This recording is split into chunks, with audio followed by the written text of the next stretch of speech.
সাধাৰণ গণিতৰ 3 number chapter দুটা চলকযুক্ত ৰৈখিক সমীকৰণ জোৰৰ চেপ্টাৰটোৰ উদাহৰণ 16 নম্বৰ অংকটো এতিয়া সমাধান কৰিম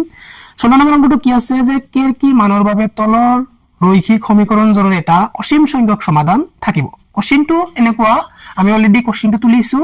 এই k ৰ কি মানৰ বাবে আমি অসীম সংখ্যক সমাধান পাম যে প্ৰদত্ত ৰৈখিক সমীকৰণ জোৰৰ অসীম সংখ্যক সমাধান থাকিব যাতে অসীম সংখ্যক সমাধানৰ কন্ডিশনটো কি আছিল a1/a2 = b1/b2 = c1 c2 that implies a1 এর মানটো আমি বহাই দিও a1 এর মান কিমান আছে k a2 এর মান কিমান আছে 12 equal to b1 এর মান কিমান আছে 3 b2 এর মান কিমান আছে k equal to c1 এর মান কিমান আছে এই যেখিনি ব্ৰ্যাকেটৰ ঘটেইখিনি তে মাইনাস আগত মাইনাস আছে ব্র্যাকেট k -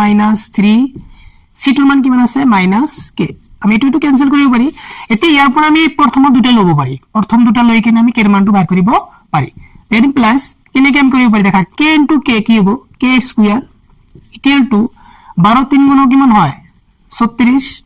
এতিয়া স্কয়ার টু তুলি দিলে হিফালে প্লাস মাইনাস √36 হয় এতিয়া k = প্লাস মাইনাস 36 এর বর্গমূল কিমান 6 6 6 গুণ 36 নির্ণয় আমার এটাই आंसर